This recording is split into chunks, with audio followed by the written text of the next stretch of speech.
5 पर। हर्षवर्धन रुंगटा जी हमारे साथ आज जुड़े हैं रुंगटा सिक्योरिटीज से। हर्षवर्धन जी नमस्कार, स्वागत है आपका जी बिजनेस में। चलिए यहाँ पर सवाल आपको सबसे शुरू ही करते हैं हर्षवर्धन जी, और पहला सवाल जो है वो सुधीर कुमार जी का बेंगलुरु से है, हमारे साथ लाइन पे जुड़े हैं। सुधीर जी नमस्कार। जी नमस्कार जी, स्वागत है आपका जी बिजनेस में, आप पूछ सकते हैं अपना प्रश्न। चलिए लगता है इनसे संपर्क स्थापित नहीं हो पाया, फिर भी यहाँ पर इनके प्रश्न है ये ले लेते हैं।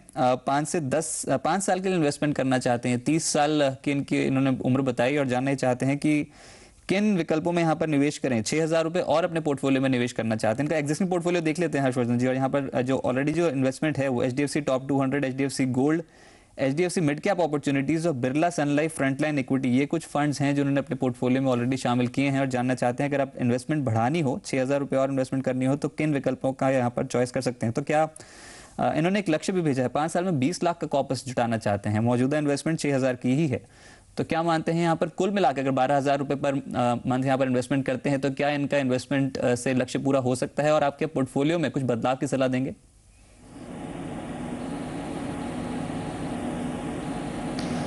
एब्सोल्युटली रजत, हम अगर इनके पोर्टफोलियो को देखें कि 12,000 रुपये हर महीने का निवेश करना चाहते हैं और 12% से भी अगर हम इसे कैलकुलेट करते हैं इन द नेक्स्ट 5 ईयर्स, तो जो अक्यूमुलेट कर पाएंगे वो है करीबन 10 लाख ऑफ रुपीज़। और अगर हम 14% से अज्यूम करते हैं तो ये 10.5 लाख हो जाता है। सो इन्हें अगर 20 लाख का कॉर्पस इकट्ठा करना है तो इन्हें अपना इन्वेस्टमेंट जो है वो डबल करना होगा। बाकी जो रहा उनके फंड सिलेक्शन की बात है, उन्होंने बताया कि उनके जो फंड्स हैं उसमें Birla sun life frontline equity and HDFC top 200 दोनों फंड हैं। नाउ इन दोनों फंड्स का जो इन्वेस्टमेंट ऑब्जेक्टिव है और मैंडेट है वो ऑलमोस्ट सिमिलर है। सो ये अगर बदलाव अपने पोर्टफोलियो में चाहते हैं तो कर सकते हैं। मैं इनके लिए बता दूं कि अगर ये 12,000 हर महीने का करना चाहते हैं तो इस प्रकार वो डिवाइड कर लें। HDFC टॉप 200 में जहां वो अभी 2,000 रुपया निवेश कर रहे हैं उसकी जगह वो उसे 4,000 कर दें। HDFC गोल्ड फंड में 1,000 रुपया कंटिन्यू करें। इनके पोर्टफोलियो में HDFC mid cap opportunities fund है, तो अगर ये चाहें तो वो फंड को रख सकते हैं, लेकिन इससे बेटर परफॉर्मिंग अगर जो फंड है वो है IDFC प्रीमियर इक्विटी फंड। सो ये चॉइस मैं उनको देता हूं कि मेरा सुझाव यही रहेगा कि ये शिफ्ट कर लें IDFC प्रीमियर इक्विटी फंड में, और अगर बने भी रहना चाहते हैं HDFC मिड कैप अपॉर्चुनिटीज में तो रह सकते हैं। ICICI focused blue chip fund add कर लें, इसमें 4,000 रुपया निवेश करने लग जाएं। अब इनका कॉर्पस जो रिक्वायरमेंट है वो है 20 लाख रुपया, और जो हमने पहले देख लिया है कि अगर ये इसी प्रकार इन्वेस्ट करते रहें तो इनका कॉर्पस करीबन आधा ही इकट्ठा होता है। सो मेरा सुझाव यही रहेगा कि ये इक्विटीज़ में 100% इन्वेस्ट करें, और वो शायद वो उतना रिस्क अपने पोर्टफोलियो में लें तो ये थोड़ा अपने और क्लोज आ जाएंगे अपने टारगेट से। पूरा तो होगा नहीं, लेकिन जितना हो सके वो अपना इक्विटी के थ्रू बनाएं, वो ज़्यादा बेहतर होगा। चलिए, नहीं तो आप अगर टेन्योर इंक्रीज कर देते हैं, अगर 8 से 9 साल के लिए इन्वेस्टमेंट करते हैं तब जाके आपका इजीली लक्ष्य अचीव हो सकता है। पर फिलहाल आपको 9 से 10 लाख रुपए ही यहाँ पर मिलते हुए नजर आएंगे आपके एग्जिस्टिंग पोर्टफोलियो से। 5 साल की अगर आपकी अवधि है तो, और 12,000 रुपए जैसे आपने कहा कि आप एलोकेट करना चाहते हैं, उसके लिए फंड्स आपको बता दिए गए हैं। HDFC टॉप 200 में 4,000, HDFC गोल्ड फंड में यहाँ पर 1,000, और IDFC प्रीमियर इक्विटी में 3,000, और इसके अलावा ICICI फोकस ब्लू चिप एक बेहतर फंड है, इसमें 4,000 पर मंथ आप इन्वेस्टमेंट करते चलें। 5 साल बाद आप देखेंगे कि अगर 12% सालाना रिटर्न मिल गया तो लगभग 10 लाख तक पोर्टफोलियो यहाँ पर पहुंचता हुआ नजर आएगा। चलिए इसी बीच अगले प्रश्न की ओर बढ़ते हैं, और अनुराग विश्नोई जी का ये प्रश्न है मुंबई से। इन्होंने अपना प्रश्न पोर्टफोलियो प्लानिंग के ऊपर ही पूछा है हर्षवर्धन जी, और जानना चाहते हैं कि इनकी जो आय है वो 1.35 लाख हर पर मंथ है यहाँ पर, और 32 साल इनकी उम्र है। इन्होंने एक होम लोन लिया है जिसकी EMI लगभग 55,000 रुपये हर महीने है, और साथ ही इन्होंने ऑलरेडी मेडिक्लेम और टर्म प्लान ले रखा है। मेडिक्लेम उन्होंने इनफैक्ट पूरी फैमिली के लिए ही फैमिली फ्लोटर प्लान लिया है, 3 लाख की कवरेज है उसमें। टर्म प्लान इनके पास 1 करोड़ रुपए का है, सम एश्योर्ड। तो ये जानना चाहते हैं कि रिटायरमेंट प्लानिंग और बच्चे के भविष्य के लिए आप इन्वेस्टमेंट करना चाहते हैं और 15,000 रुपये हर महीने कहाँ पर एलोकेट करें, इसके ऊपर इनका प्रश्न है। आप क्या एडवाइस देंगे?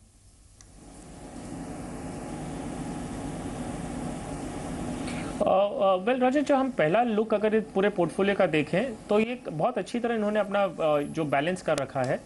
सिर्फ ये है कि जो इनकी आय अगर हम हर महीने की इनकम देखें तो उसके हिसाब से 1 करोड़ टर्म इंश्योरेंस शायद थोड़ा कम हो, क्योंकि इनके पोर्टफोलियो में हाउसिंग लोन भी है। सो मेरा सुझाव पहला ये रहेगा कि आप वो अपना इंश्योरेंस बढ़ा के 2 करोड़ का कर लें। उसके अलावा जो इनका जो प्रश्न है वो है कि हम अगर रिटायरमेंट और चाइल्ड एजुकेशन के हिसाब से करना है तो कितना फंड होना चाहिए। नाउ अनुराग जी, मैं आपको बता दूं कि ये ज़रूरी है कि आप ये समझें कि रिटायरमेंट और चाइल्ड एजुकेशन के जो फंड रिक्वायरमेंट है वो हर इंडिविजुअल पे वेरी करती है। कोई भी एक स्टैंडर्ड फिगर ले लेना कि मेरे रिटायरमेंट के लिए इतना ठीक है तो सभी के लिए इतना होगा, वो शायद गलत हो। तो आप एक काम करिए, आप एक फाइनेंशियल प्लानर से कंसल्ट करिए जो आपकी रिक्वायरमेंट के हिसाब से, आपकी लाइफस्टाइल के हिसाब से आपको एक टारगेट बना के देंगे और उस हिसाब से आप निवेश करना शुरू करिए। टिल देन आप निवेश करना जरूर शुरू कर सकते हैं, सिर्फ एक ये कॉमन पूल में जाता रहेगा, वो एक ईयर मार्क एक स्पेसिफिक गोल के लिए नहीं होगा। तो आप स्टार्ट कर सकते हैं अपना निवेश करना, जो आप करना चाहते हैं। मैं आपको 4 फंड बता दूं। ICICI डायनेमिक फंड में आप 3000 रुपया निवेश करिए हर महीने का। Franklin India index fund BSE Sensex plan, इसमें आप 3000 रुपया करिए। एक्सिस ट्रिपल एडवांटेज फंड में 5000 रुपया हर महीने का, और IDFC प्रीमियर इक्विटी फंड उसमें 4000 पर मंथ। जैसे आप अपने फाइनेंशियल प्लानर से मिले और अपने गोल्स को क्वांटिफाई कर देंगे, उसके बाद आप अपने फंड्स को ईयर मार्क कर दीजिए कि एक पर्टिकुलर जो इन्वेस्टमेंट जा रहा है वो आपके रिटायरमेंट के लिए है और बाकी आपके चाइल्ड एजुकेशन और दूसरी रिक्वायरमेंट्स के हिसाब से। तो आप इस प्रकार अपना पोर्टफोलियो बनाएं और इस प्रकार शुरुआत करिए, तो आपके लिए ज़्यादा बेहतर होगा।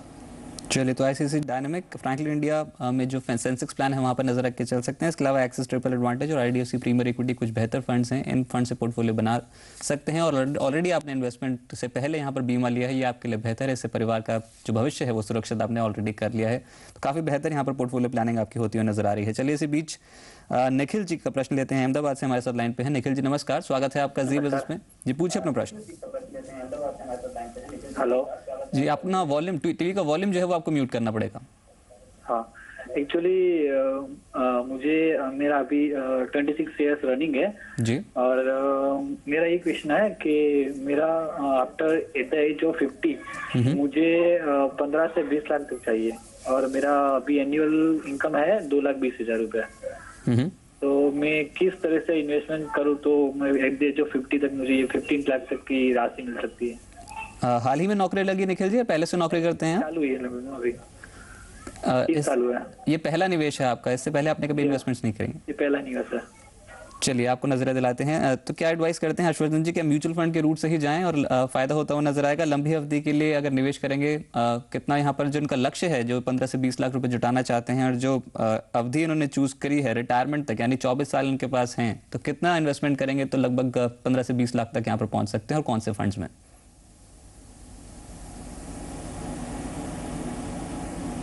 पहली बात तो निखिल जी, मैं आपको कॉम्प्लीमेंट करना चाहूँगा कि आपने अपनी फर्स्ट ईयर ऑफ जॉब में आपने इन्वेस्टमेंट करने की डिसीजन लिया है। आपको जो पावर ऑफ कंपाउंडिंग है उसका बेनिफिट पूरा मिलेगा, तो आप अपना निवेश ज़रूर शुरू करिए।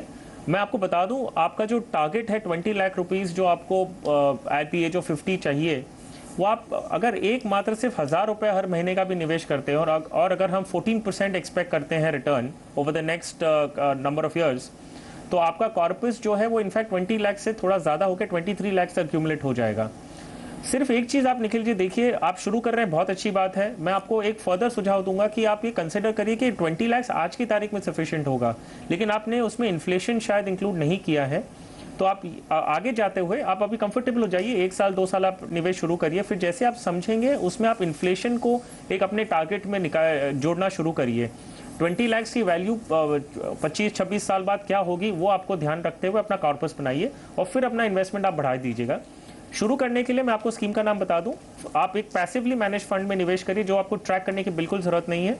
Franklin India index fund BSE Sensex plan, इसमें आप निवेश कर दीजिए। इसका फंड परफॉर्मेंस आपको कुछ भी नहीं देखना है, ये जो निवेश करता है एक बेंचमार्क इंडेक्स में जो सेंसेक्स है उसमें निवेश करेगा। आप उसमें बने रहिए और फिर बाद में जैसे मैंने कहा आप अपना पोर्टफोलियो रिव्यू करिए 1 साल 2 साल बाद इन्फ्लेशन को कंसिडर करते हुए। योगेश जी नासिक से हमारे साथ लाइन पे हैं। योगेश जी नमस्कार, स्वागत है आपका जी बिजनेस में। जी पूछिए अपना प्रश्न। Hello, good evening sir. जी सर, मेरा क्वेश्चन है कि सर मेरे एनुअल इनकम 2.5 लाख है सर जी, और मेरा मंथली सेविंग रहेगा सर 6000 अराउंड, और मेरा टारगेट है कि सर 3 साल में मुझे 3 लाख तक मुझे रिटर्न चाहिए, मुझे उतना करना है सर। तो उसके लिए सर मैं इन्वेस्टमेंट फील्ड में नया हूँ सर, और मुझे कोई अच्छे से प्लान इक्विटी म्यूचुअल फंड में आप सजेस्ट कीजिए। जी योगेश जी, यही फर्क है। इससे पहले हमने जो कॉल अटेंड की थी वो निखिल जी की थी और उनका भी यही प्रश्न था कि पहली बार वो उतरना चाहते हैं, इन्वेस्टमेंट प्लानिंग करना चाहते हैं, पर उनका जो नजरिया था वो काफी लंबे पीरियड के लिए था। तो मात्र 1000 रुपये हर महीने इन्वेस्टमेंट से उन्होंने यहाँ पर 23 लाख तक की राशि लगभग 23 साल में नजर आए, पर आपका अब नजरिया जो है वो काफी छोटी अवधि का, हालांकि आपकी उम्र यहाँ पर काफी कम है, 25 साल नौकरी आपकी भी हाल फिलहाल में ही लगी है, पर 3 साल के लिए, मात्र 3 साल के लिए इन्वेस्टमेंट करना चाहते हैं, तो हर्षवर्धन क्या सलाह देंगे इनको? इतने कम समय में 3.5 लाख की राशि चाहते हैं, 6,000 हर महीने इन्वेस्टमेंट कर सकते हैं, क्या म्यूचुअल फंड्स में ही उतरें? कौन से फंड्स इनके लिए बेहतर रहेंगे और किस तरीके से आप इनका पोर्टफोलियो डिजाइन करेंगे? क्या इनको अभी भी एडवाइस होगी कि लंबे अवधि के लिए इन्वेस्टमेंट करें?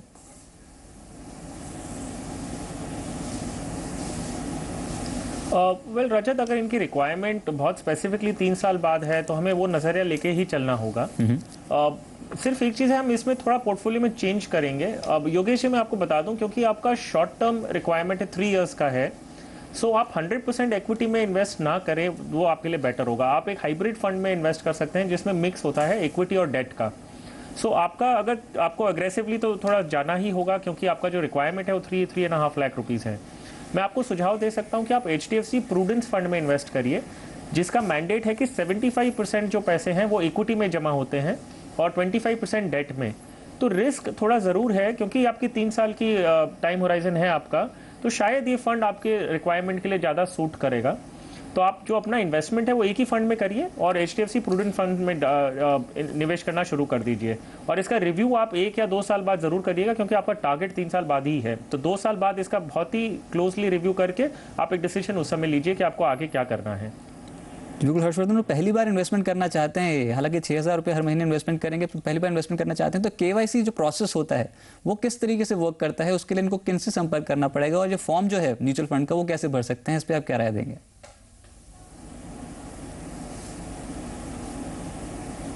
वेल, नए निवेशकों को KYC करना है। KYC का प्रोसेस जो है वो भी बहुत सिंपल है। सिर्फ आपको ये ज़रूरी है कि डॉक्यूमेंट्स आपकी जगह पे हों। पैन कार्ड का कॉपी है, आपका एड्रेस प्रूफ है, आपकी फ़ोटोग्राफ्स, आपको ये सारे जो फॉर्म्स हैं वो आपके जो म्यूचुअल फंड का एप्लीकेशन फॉर्म है इसके साथ में आपको देने हैं। आपका वेरिफिकेशंस वगैरह होने के बाद आपका म्यूचुअल फंड का KYC हो जाएगा और आपका निवेश शुरू हो जाएगा। अभी एक ही बात है कि एक कॉमन KYC हो गया है, तो अगर इनका डीमैट के अकाउंट में या स्टॉक ब्रोकिंग अकाउंट में इनका अगर KYC किया हुआ है तो वो KYC आपका म्यूचुअल फंड में भी वैलिड होगा। अगर कहीं भी इन्होंने इन्वेस्ट नहीं किया है तो म्यूचुअल फंड के रजिस्ट्रार के ऑफिस में जाएं या कोई कंसल्टेंट से की एडवाइस ले सकते हैं। वो आपको म्यूचुअल फंड का फॉर्म भरना है, साथ में आपको KYC का फॉर्म देना है, तो आपका ये एप्लीकेशन हो जाएगा। डॉक्यूमेंट्स अपने साथ में लेके जाएं, original pan card, original address proof और उनकी फोटो कॉपीज, और उसमें आप अपनी साइन करके और फोटोग्राफ लेके चले जाइए, KYC आपका हो जाएगा। चलिए अगले प्रश्न की ओर बढ़ते हैं। सुनील जी का लखनऊ से प्रश्न है, पोर्टफोलियो पर ही आपसे राय लेना चाहते हैं। उन्होंने बताया कि 28 साल इनकी उम्र है और 4 लाख रुपए हर साल ये कमाते हैं। एक पोर्टफोलियो उन्होंने बनाया है और 13,000 रुपये हर महीने उसमें इन्वेस्टमेंट कर रहे हैं। म्यूचुअल फंड पोर्टफोलियो है ये, और लगभग 10 फंड्स इन्होंने पोर्टफोलियो में शामिल किए हैं। किस तरीके का देखा आपने यहाँ पर जो पोर्टफोलियो आपको भेजा गया था? 4 large cap funds, 3 mid cap funds, यहाँ पर 2 बैलेंस फंड्स, 1 गोल्ड फंड। तो क्या इतने ज़्यादा फंड्स को ट्रैक करने में काफ़ी दिक्कत आ सकती है, और कुछ चर्निंग की एडवाइस करेंगे, और किस तरीके से आप नया पोर्टफोलियो इनके लिए डिज़ाइन करेंगे?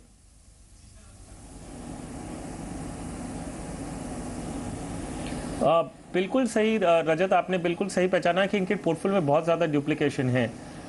मैं सुनील जी आपको बता दूं कि अगर जो डाइवर्सिफिकेशन का जो पर्पस है वो आप अपने अगर रिस्क प्रोफाइल के हिसाब से जो ऑब्जेक्टिव बनते हैं उसके हिसाब से अगर कोई भी एक फंड में निवेश करते हैं एक कैटेगरी का, और बाकी जो दूसरा है वो दूसरी कैटेगरी में करते हैं, तो आपका जो पर्पस है डाइवर्सिफिकेशन का पूरा हो जाता है।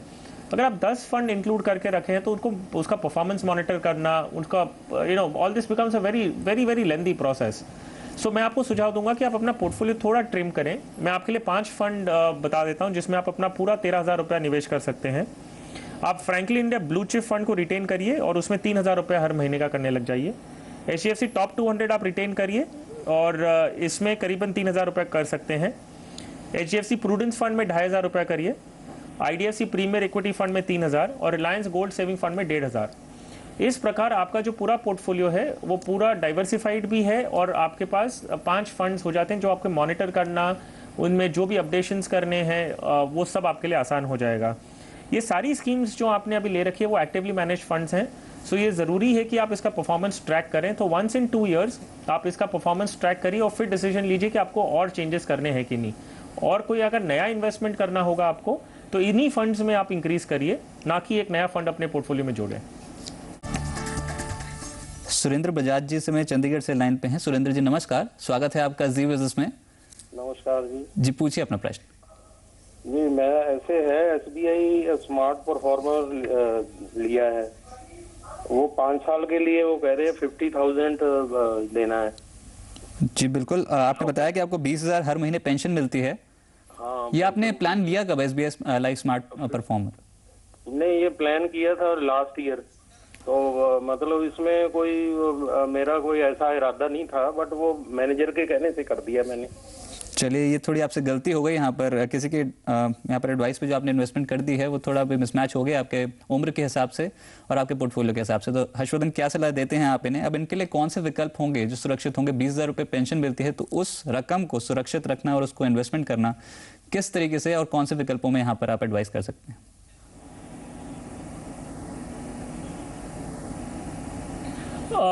वेल सुरेंद्र जी, पहली बात मैं आपको बता दूं, जैसे रजत ने भी आपसे कहा है कि आपकी रिटायरमेंट के बाद अगर आप एक यूलिप प्लान ले रहे हैं तो बहुत ही अननेसेसरी है, आपके ये कोई पर्पस सॉल्व नहीं करता। आपके पास जो अभी आपने 1 साल पहले लिया था, तो आपके पास अभी जो ऑप्शन है वो ये है कि आप अभी भी SBI को बता सकते हैं कि आपको ये पॉलिसी कंटिन्यू नहीं करनी है। आपको एक पॉलिसी डिसकंटिन्यूएशन चार्ज लगेगा जो एक मैक्सिमम 6,000 रुपीज़ है, और आपका जो पूरा कॉर्पस उसके बाद है, जो फंड वैल्यू है एज ऑन डेट, वो आपका एक पॉलिसी डिसकंटिन्यूएशन फंड में इन्वेस्ट हो जाएगा, जिसमें आपको 3.5% के आसपास ब्याज मिलेगा। और वो आपके 5 साल कंप्लीट होंगे, जो पॉलिसी के 5 साल जब कंप्लीट होंगे तब आपको वो पैसे आपके हाथ में दे दिए जाएंगे, आपको आगे के कोई प्रीमियम भरने नहीं है। सो मेरा सुझाव आपके लिए पहला ये रहेगा कि पहले आप ये कम से कम अपनी जो 50,000 रुपये का हर साल का जो आपका कमिटमेंट है वो आप इस पॉलिसी में बंद करें, क्योंकि ये कोई पर्पस सॉल्व नहीं करता। जहाँ तक और दूसरे इन्वेस्टमेंट्स का सवाल होता है, जो आपकी पेंशन आपको आ रही है 20,000 रुपये हर महीने, मैं आपको फिर से एक और आपको भी यही सुझाव दूंगा कि आप एक फाइनेंशियल प्लानर से मिलें। आपकी जो स्पेसिफिक रिक्वायरमेंट्स हैं, आपकी एज के हिसाब से, आपके कैश फ्लो के हिसाब से, वो आपको सलाह देंगे। आप एक ये ज़रूरी आप ये डिफरेंस समझें कि बैंक के जो स्टाफ होते हैं या वो एक स्पेशलाइज्ड फील्ड होती है, वो बैंकिंग सर्विसेज में होते हैं। एडवाइजरी और इन्वेस्टमेंट के जो मैनेज। चलिए हर्षवर्धन जी, यहाँ पर शो को वाइंड अप करने का समय हो गया। बहुत बहुत शुक्रिया हमारे स्टूडियो में आने के लिए और दर्शकों के सवालों को जवाब देने के लिए बहुत बहुत शुक्रिया।